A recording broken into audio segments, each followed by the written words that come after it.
Bonjour à toutes, bonjour à tous, bienvenue dans cette nouvelle vidéo. Donc dans cette vidéo on va parler de sac à dos et comme vous pouvez le voir sur la table il y en a déjà deux. J'en ai un troisième ici.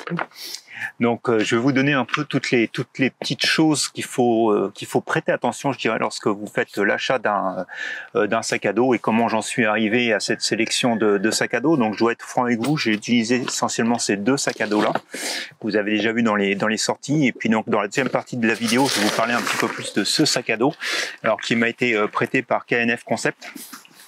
Pour que je puisse faire l'essai, donc ça tombait très bien parce que comme j'ai eu l'occasion de vous l'expliquer, je suis parti en voyage en avion et donc j'ai utilisé ce sac et donc je vais vous faire un peu mon retour par rapport à ce sac.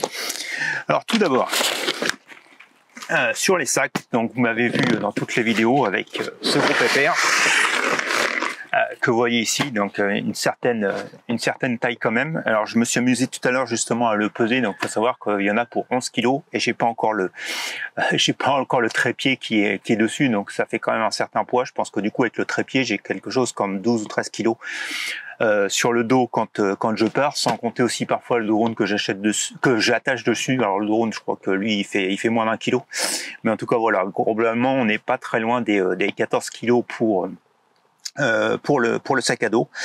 Alors je le trouve très intéressant, bien sûr. 14 kg, vous l'emmenez pas partout, et donc c'est vraiment la première des choses qu'il faut se demander lorsque vous achetez votre sac à dos. Est-ce que je veux prendre tout mon matériel, ou est-ce que j'ai besoin de tout mon matériel, ou est-ce que je peux me permettre de finalement sélectionner mon matériel et de partir beaucoup plus léger de la maison, donc avec un sac à dos beaucoup plus petit. Alors celui-ci, je crois que de mémoire, ça doit être un 60 litres qui se décompose en deux compartiments, la partie basse où j'ai tout mon matériel, et puis la partie haute où j'ai une pochette avec tout un tas d'accessoires. Et ma pochette de filtre, j'ai mon filtre polarisant, et puis j'ai tout ce qui est ici, donc les cartes mémoire, quelques lingettes pour nettoyer, j'ai la poignée pour ma caméra si j'en ai besoin, j'ai la télécommande, j'y mets aussi mon micro quand je range mes affaires. Donc voilà. Alors ces pochettes là d'ailleurs c'est aussi très intéressant, c'est pas vendu avec le sac à dos, hein, c'est des choses que j'ai acheté séparément. Donc voilà, donc ça c'est pour le sac à dos. Donc oui, j'en ai besoin parce qu'en fait je pars, donc comme vous le savez, donc quand je fais mes photos et mes vidéos, je pars avec l'appareil photo, je pars avec le matériel pour la vidéo. Parfois j'incorpore aussi le drone dans le sac ou sur le sac. Donc oui, j'ai besoin de tout ça pour les besoins de YouTube. Je vous dirais que quand j'ai pas besoin de filmer, je vide beaucoup de choses dans mon sac à dos, et il est pas aussi lourd que les 13 kg, il reste aussi grand, mais en tout cas beaucoup plus léger puisque je voyage léger. Alors ce que j'aime bien et ce que je pense qu'il faut faire attention sur les sacs à dos, c'est d'abord les plastiques qui entourent le sac à dos. Plastique parce que tout ça va être mouillé, ça va être dans des environnements relativement sales, et puis aussi parce que ces plastiques-là, ils doivent être costauds pour éviter les déchirements, notamment pour nous qui faisons de la photographie animalière ou de paysage. Vous allez vous retrouver à traverser dans les bois, les branches et toutes ces choses-là, et donc il faut éviter que le sac soit coupé. Alors, ce que j'aime bien, et là-dessus, donc je pense qu'il va y avoir des avis partagés, mais vous voyez qu'ici, en fait, donc mes lanières sont ici, et puis mon sac à dos, hop, vous voyez, pour accéder au matériel, ça s'ouvre ici. Et ce que j'aime bien, en fait, c'est justement que quand vous êtes en forêt, que c'est mouillé, et ben en fait vous posez cette partie là du sac à dos au sol, et donc la partie que vous allez remettre après sur votre dos, alors c'est pas qu'elle va pas être mouillée parce que s'il pleut elle sera mouillée, mais en tout cas elle va pas être sale, et du coup quand vous remettez votre sac à dos sur le dos, vous évitez aussi de salir le manteau que vous avez pris pour sortir en faire votre photo. Donc je trouve ça plutôt intéressant, contrairement à celui-ci, vous voyez, donc les lanières sont là, mais quand l'ouverture est ici, je vais le poser au sol dans la boue. Et donc là, catastrophe lorsque vous le remettez sur le dos. Alors vous allez me dire, de toute façon, le manteau il va être mouillé s'il pleut, c'est vrai. Mais en tout cas, je pense qu'entre être mouillé et puis être couvert de boue ou d'herbe ou de toutes ces choses-là dans lesquelles vous avez posé votre sac à dos, je trouve que c'est meilleur. Bon, ça c'est juste une question de choix. Alors ensuite, ce que je pense qu'il est important de regarder dans les sacs à dos. Donc ici, je sais pas si je vais pouvoir en sortir un. Je vais essayer de vous le sortir, mais vous voyez en fait, ce sac à dos là, il est d'abord constitué de petites pochettes comme ceci. Vous voyez que vous pouvez remettre dedans, et ces petites pochettes là donc possèdent aussi des séparations que vous pouvez personnaliser. Et je trouve ça intéressant parce que du coup justement parfois quand je pars avec ce sac à dos là, je mets la pochette dans ce sac à dos là pour protéger. J'ai pas besoin de réagencer le sac à dos. Donc voilà pour ce qui est de ce gros sac à dos là. Bien entendu, vous n'avez pas à prendre tout le temps votre matériel, et donc c'est ce qui m'arrive de faire. C'est que vous m'avez vu parfois partir avec un sac à dos beaucoup plus petit. Et le sac à dos beaucoup plus petit, c'est celui-ci. Alors en fait, je me rappelais même plus la marque. J'ai regardé la marque tout à l'heure, c'est un Lowe Pro. Je l'ai depuis presque 30 ans maintenant. Et vous voyez qu'il est toujours en super bon état. Et c'est justement aussi quelque chose qu'il faut faire attention lorsque vous achetez un sac à dos, c'est les qualités des fermetures éclair, parce que vous allez les manipuler plusieurs fois, parfois un peu violemment, et donc d'avoir des fermetures éclair solides, ça c'est important, et je peux vous assurer que celui-ci, ils sont importants. Qu'est-ce que j'aime en fait dans ce sac à dos là? Donc j'ai pas mon matériel dedans. Mais vous voyez, en fait, il a tout un tas de petites... alors, je vais pas les arracher, ça va encore faire un peu plus de bruit, mais il a tout un tas de petites séparations que je peux customiser autant que je veux, et j'en ai largement plus que j'ai besoin pour mon matériel. Et donc, ça permet vraiment de bien caler les appareils photo, l'objectif et tout ça dans le sac à dos. Donc, d'avoir ces choses-là qui sont vraiment customisables, je trouve que c'est super important. Parce que vous allez voir, quand je vais parler du KNF Concept, c'est un des soucis que j'ai, c'est que finalement, il y a très peu de possibilités de customiser l'intérieur du sac. Ici, c'est parfait. Celui-ci, donc, en fait, c'est un 30 litres. Et donc, il est parfait, parfait pour mettre mon réflexe. Alors maintenant, mon hybride, avant, c'était mon réflexe, mais en tout cas, tout se cale bien. Donc, en gros, sur celui-ci, il faut savoir que je peux emmener mon appareil photo, j'emmène le 24-70, j'emmène le grand angle, et puis soit le macro, soit le 70-200 mm pour sortir. Après, donc forcément, je suis obligé de faire un peu le tri sur tout ce que j'emmène au niveau des filtres, puisque la pochette qui est sur le devant, elle est quand même beaucoup plus limitée, comme vous le voyez ici. Mais je trouve que c'est vraiment le super sac à dos, plus, je dirais, pour les sorties légères, les voyages, ou même à la limite de la photographie en ville. Alors, le désavantage de ce sac à dos-là, alors je sais pas si c'est un désavantage, mais en tout cas sur ce sac à dos-là, à l'époque où je l'ai acheté, on parlait pas encore d'ordinateurs portables et de tablettes, ou du moins les ordinateurs étaient pas si portables que ça, tellement lourds que on les emmenait pas avec le sac à dos. La photographie numérique aussi, elle était même pas d'actualité. Donc du coup, aujourd'hui, si je pars avec ma tablette, je suis obligé de le mettre dans cette poche. Et très honnêtement, la tablette, elle n'est pas du tout protégée. Ensuite, le système du trépied, donc c'est quelque chose qui se déplie ici, donc qui n'est pas forcément super pratique. Donc ça à éviter. Alors d'avoir le trépied au milieu, c'est bien pour l'équilibre du poids. Contrairement à celui-ci, le trépied va sur le côté, et donc il va être sur un des côtés en fait du sac, ce qui va vous induire finalement un poids plus lourd d'un côté que de l'autre.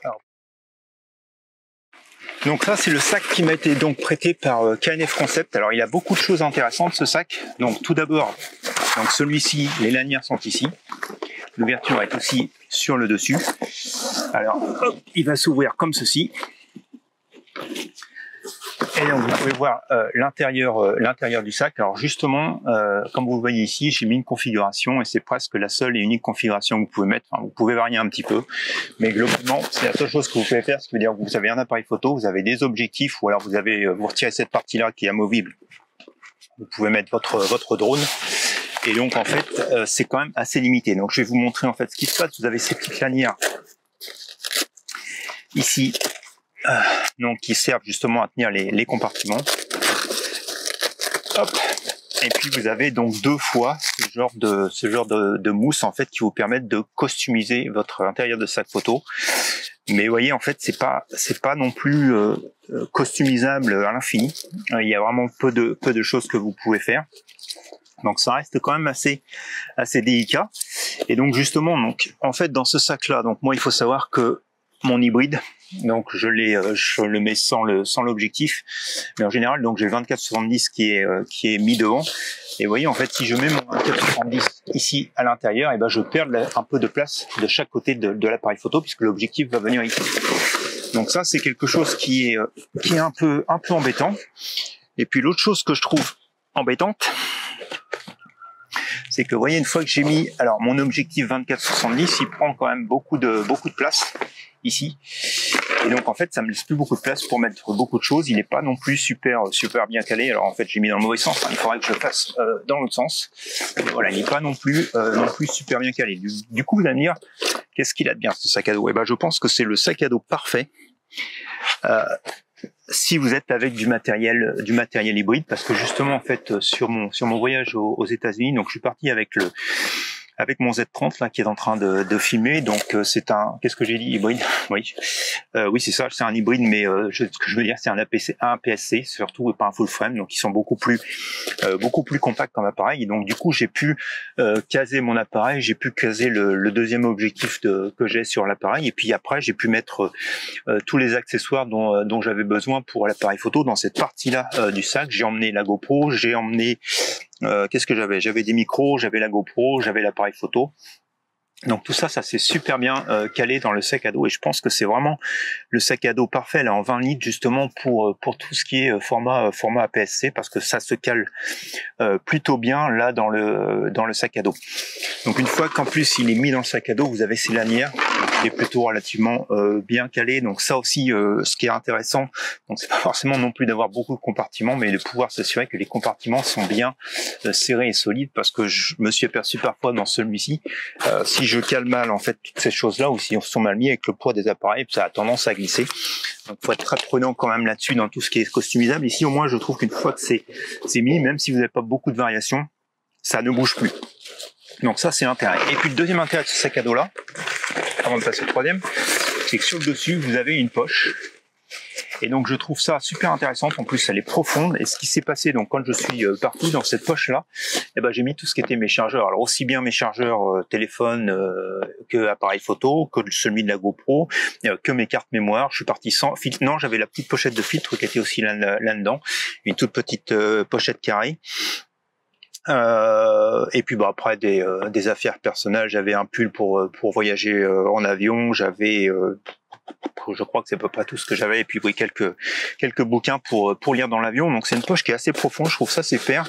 Et en fait par rapport justement à mon autre sac, je trouve super génial, c'est cette grande pochette ici pour l'ordinateur, puisqu'en fait je suis parti avec mon ordinateur bureau et ma tablette là-dedans, et tout était bien calé, c'était pas serré, c'était vraiment bien positionné. La poche elle est vraiment très profonde, donc même si vous avez un portable avec un grand écran, je trouve que ça se cale plutôt super bien. Donc c'était l'idéal. Alors après vous avez des poches sur le côté aussi pour mettre des choses. Ces poches là, je dirais qu'une fois que votre sac à dos est bien rempli, c'est quand même assez compliqué de mettre des choses dedans. Donc c'est des choses peut-être plus votre passeport, un portefeuille, des choses comme ça. Mais en tout cas clairement pas des objectifs ou des choses assez volumineuses, puisqu'en fait ça va tirer sur la toile du sac. Et donc ça va un peu l'endommager. Alors justement la toile du sac elle est costaud aussi, puisqu'en fait je vais vous montrer l'image quand je l'ai mis dans l'avion, que j'ai pu, c'est ça qui est intéressant, mettre ma valise que j'avais cabine plus le sac à dos par-dessus. Donc tout ça a bien frotté pendant le voyage, et il est revenu vraiment intact. Donc les plastiques sont vraiment super. Les plastiques d'ailleurs tissus sont vraiment super. Alors j'ai pas eu l'occasion de le mouiller, là c'est beau, mais en tout cas je pense que compte tenu de la qualité du tissu, c'est imperméable. Et puis même si ça ne l'était pas, donc en fait il est livré avec une petite pochette étanche, pochette de protection, je veux dire, que vous mettez par-dessus le sac. Donc je trouve que elle est plutôt bien faite. Et donc en fait ce qu'il y a de bien aussi, c'est qu'elle est rangée à l'intérieur de votre sac. Donc ça c'est plutôt bien. Donc vous voyez, c'est vraiment ici le sac à dos typique, je dirais avion, voyage. Il est bagage cabine, il est super costaud. Vous emmenez quasiment tout ce que vous avez besoin dessus. Et en fait, ce qui a l'intérêt d'avoir ce petit sac là, même si j'aurais pu essayer de faire l'exercice avec mon réflexe, mais en tout cas avec mon hybride plein format. Mais l'avantage de ce petit sac à dos, c'est que ça vous oblige, avant de partir, à vraiment réfléchir au matériel que vous voulez. De toute façon, vous aurez toujours quelque chose qui va vous manquer la plupart du temps, et vous vous dites « Ah ouais, j'aurais peut-être pu faire ça si j'avais eu ça ».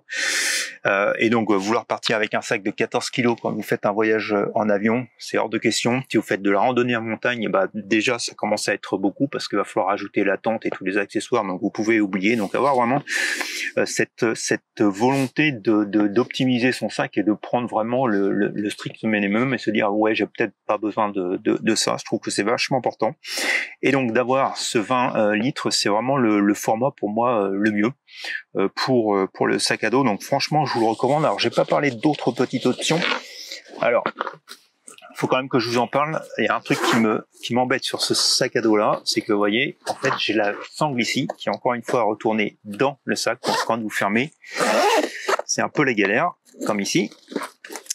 Mais sinon les fermetures sont costauds. Une fois que ça c'est fermé, donc que tout ça est fermé, le sac se referme comme ceci, ici.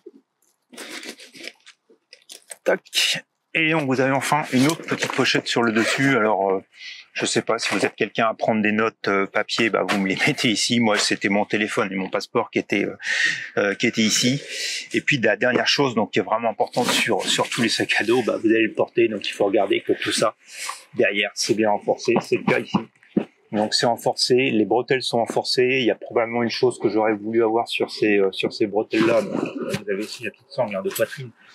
Ce que j'aurais voulu avoir, c'est de pouvoir des petites pochettes en fait pour pouvoir ranger des choses aussi là-dedans, parce que je trouve toujours c'est de la place perdue. Et les lanières qui sont ici, vous voyez, où on peut insérer quelque chose, bah elles sont pas facilement utilisables pour mettre des accessoires dessus. Donc du coup c'est un peu embêtant, mais en tout cas je l'ai eu sur le dos.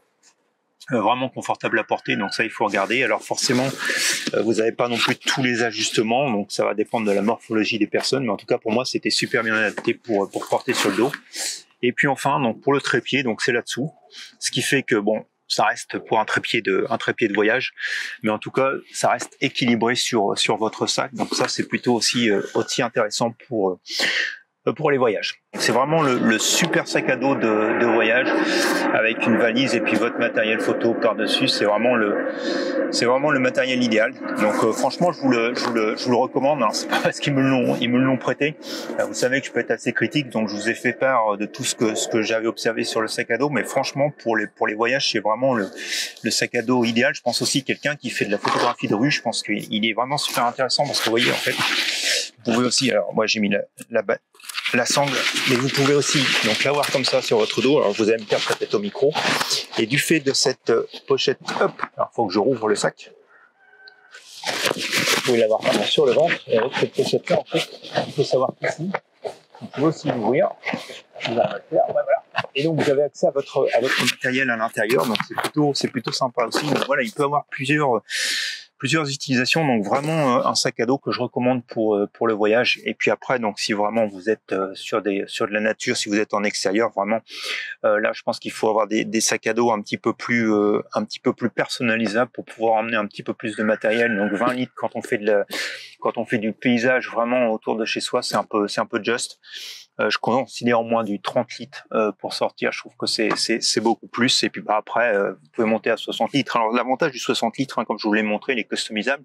Et c'est aussi, je l'ai pas encore fait, mais c'est quelque chose que j'ai aussi dans le coin de ma tête. C'est si vous partez 1 ou 2 jours et que vous partez avec une tente et des choses comme ça, et ben sur la partie supérieure, vous prenez moins de matériel dans la partie basse, donc la partie qui va s'enlever, et puis vous empilez un peu plus de matériel propre au camping et à la nuit au-dessus. Donc ça peut être intéressant. Donc voilà, c'est un set qui est vraiment adaptable, personnalisable, qui a plein de petites poches. Donc c'est vraiment le sac de trail, on va dire, par excellence, parce que vous pouvez, comme vous voyez souvent, j'ai attaché des lanières dessus, j'ai attaché des mousquetons dessus, donc vous pouvez crocher tout un tas de matériel aussi sur les sangles, donc c'est plutôt intéressant. Donc voilà, je crois que j'ai fait le tour à peu près sur les sacs à dos. Donc si vous êtes intéressé par ce sac à dos de KNF Concept, vous allez dans la description et vous allez trouver un petit lien pour avoir une réduction sur l'achat. Très honnêtement, j'ai pas regardé le prix, donc vous allez le découvrir en cliquant sur le lien. Il me reste plus qu'à vous souhaiter une bonne journée, une bonne fin de semaine, et puis on se retrouve forcément un dimanche en extérieur pour de nouvelles expériences photographiques, même si aujourd'hui la vidéo matériel était déjà en extérieur. Mais en tout cas, on va se retrouver sur le terrain pour prendre des photos dimanche. Et puis, comme d'habitude, je vous dis à bientôt pour de nouvelles expériences photographiques. Allez, au revoir.